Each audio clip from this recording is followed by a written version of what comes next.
Hi, today I am talking about the book Louder Than Hunger by Schu. This is a middle grade novel that is told in verse.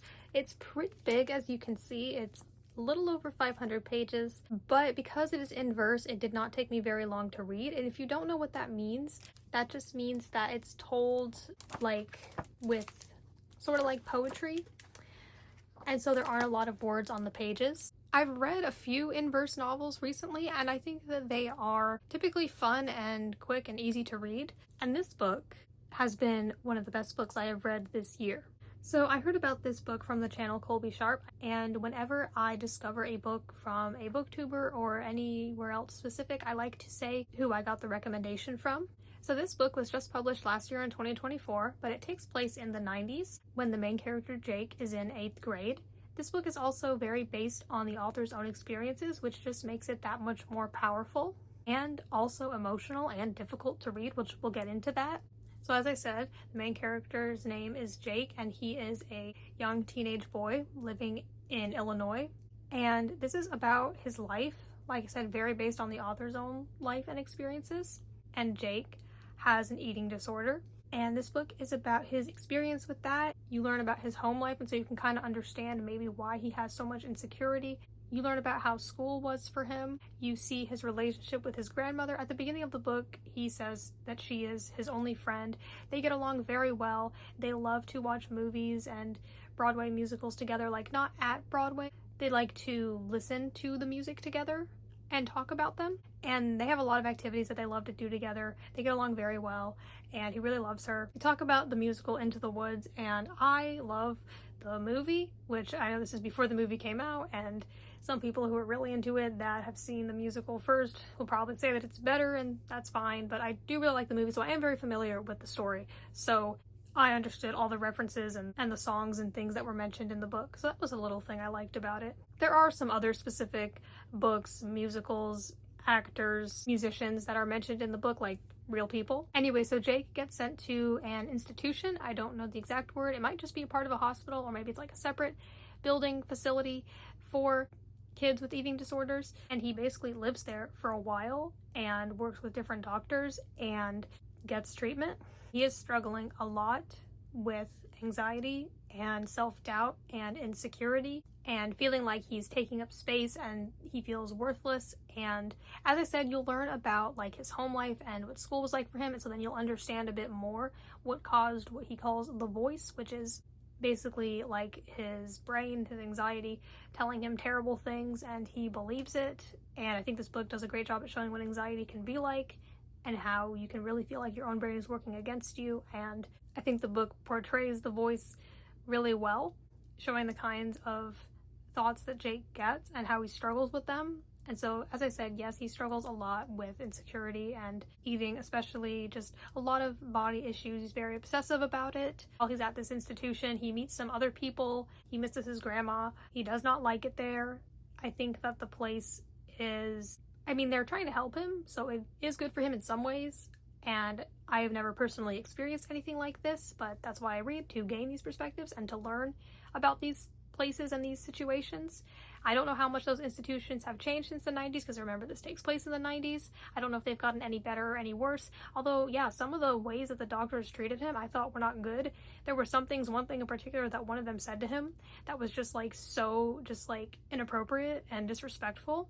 And it was really interesting seeing that perspective of how he was treated and how they tried to help him. So yeah, this book is pretty heavy. It is very emotional, and it can be quite difficult and uncomfortable to read for some people. Maybe they can relate to it a lot, or they just feel that it would be too emotionally heavy for them, and I get that.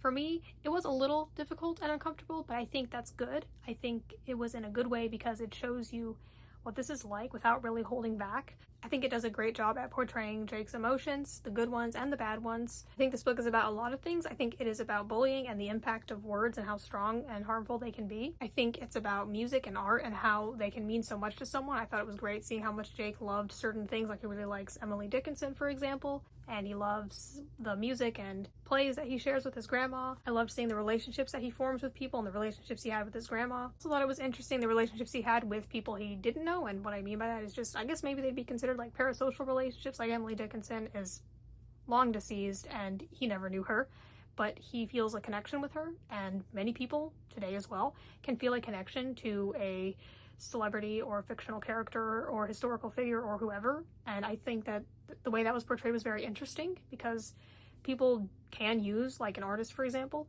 them and their art to be comforted and to be motivated or inspired, or they find that their art helps them express the ideas that they have. And he is also really kind of attached to this statue at his local park.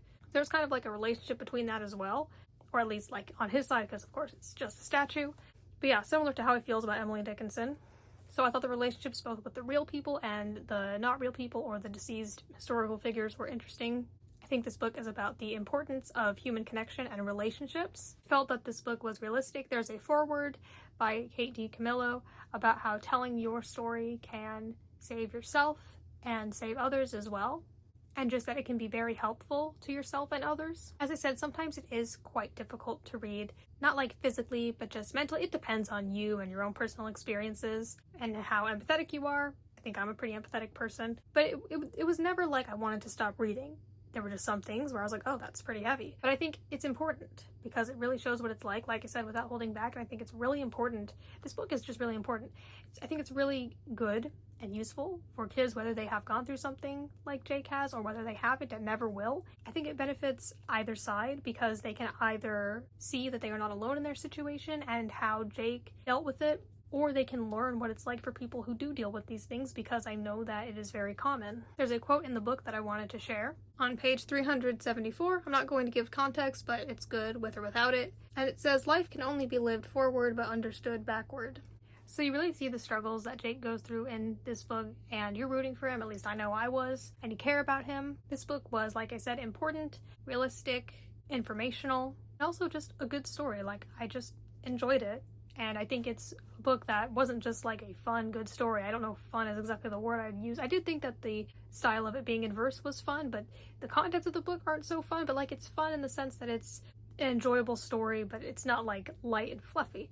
I feel that this book deserves all the hype and praise and all the high ratings and reviews it has received. As I said, it's one of the best books I've read so far this year, and that's saying a lot. I mean, we are in July now, so for it to be up there on the list, I don't know if it will be by the end of the year, and I will make a video at the end of the year, but for it to be there is a pretty good accomplishment, and I feel it is definitely the best in-verse novel that I have read this year. If you've read this book or anything else by this author, I would love to hear your thoughts. I thought that this was a great book. There were a lot of things I liked about it. It wasn't just a fun story, it was something that was very important and emotionally moving, and something that really meant something. So thank you for watching, and I hope you have a great day.